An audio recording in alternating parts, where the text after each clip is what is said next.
बुद्ध, जिन्हें सिद्धार्थ गौतम भी कहा जाता है, लुम्बिनी में, जो अब आधुनिक नेपाल में है, लगभग 563 ईसा पूर्व या 480 ईसा पूर्व में जन्मे थे।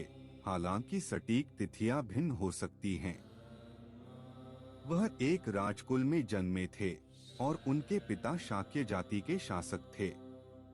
बुद्ध के पिता का नाम राजा शुद्धोधन था, जो शाक्य जाति के नेता थे, और उनकी मां का नाम रानी माया, जिन्हें महामाया या माया देवी भी कहा जाता था। उनकी मां की मृत्यु उनके जन्म के बाद हो गई थी और उन्हें उनकी मासी महाप्रजापति गौतमी ने पाला, जिन्होंने बाद में बुद्ध की महत्वपूर्ण शिष्या बनी। बुद्ध का जन्म सिद्धार्थ गौतम के नाम से हुआ था और उन्होंने महल की दीवारों के अंदर आनंदमय और विशेषाधिकृत जीवन बिताया। उनके पिता ने उन्हें दुनियावी दुखों से बचाने के लिए प्रयत्न किया। उम्मीद होती थी कि वे एक दिन महान राजा बनेंगे। अपनी प्रविलेशित शिक्षा के बावजूद सिद्धार्थ ने 4 दृष्टियों का सामना किया, जिनसे उनका जीवन बदल गया। एक बूढ़ा आदमी, एक बीमार आदमी, एक मृत आदमी और एक तपस्वी। ये परिप्रेक्ष्य ने उन्हें पीड़ा और अस्तित्व की प्रकृति पर सवाल करने पर विवश किया। अपने पिता की कोशिशों के वजह से सिद्धार्थ ने 16 साल की आयु में राजकुमारी यशोधरा से विवाह किया, जिनके साथ उनका एक पुत्र राहुल भी था।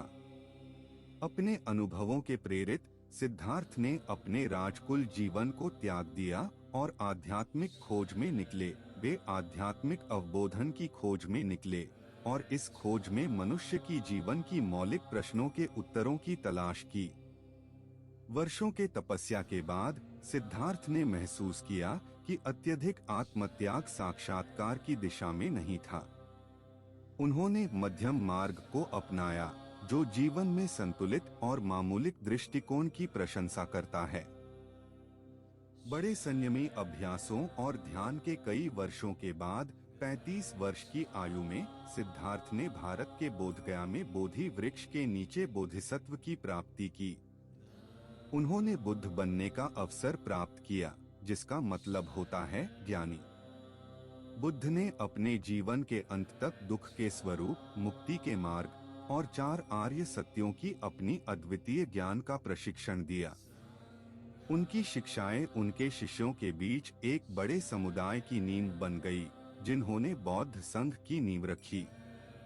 बुद्ध की शिक्षाएं 4 आदर्श सत्यों में संक्षेपित हैं: दुख का सत्य, दुख की उत्पत्ति का सत्य, समुदय, दुख के निवारण का सत्य, निरोध और दुख के निवारण के मार्ग का सत्य, मार्ग।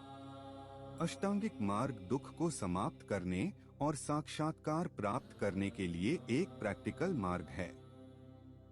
इसमें सही बोध, सही संकल्प, सही वाक, सही क्रिया, सही आजीविका, सही प्रयत्न, सही स्मृति और सही समाधि शामिल हैं। बुद्ध की शिक्षाएं दया, सचेतता और अहिंसा पर जोर देती हैं। उन्होंने सिखाया कि सभी प्राणियों की आपसी संबंधिता है और उन्हें दया और मानवता से प्रतिबद्ध रूप से व्यवहार किया जाना चाहिए। जागृति प्राप्त करने के बाद बुद्ध ने उत्तर भारत में दशकों तक शिक्षा दी, अनुयायियों को आकर्षित किया और एक मोनास्टिक समुदाय स्थापित की। उनकी शिक्षाएं एशिया और उसके पार फैल गई। बोध प्राप्ति के कुछ वर्षों बाद बुद्ध ने अपने देशवासियों के पास वापस आकर कपिलवस्तु में अपने परिवार की यात्रा की।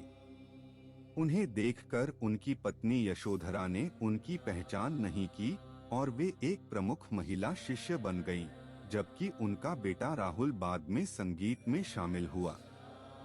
बुद्ध 80 वर्ष की आयु में कुशीनगर, भारत में निर्वाण प्राप्त किया, जिसे पारिनिर्वाण, अंतिम जाने का स्थान कहते हैं। उन्होंने उनके शिष्यों की एक समुदाय को छोड़ दिया, जिन्होंने उनकी शिक्षाओं को आगे बढ़ाने का काम किया।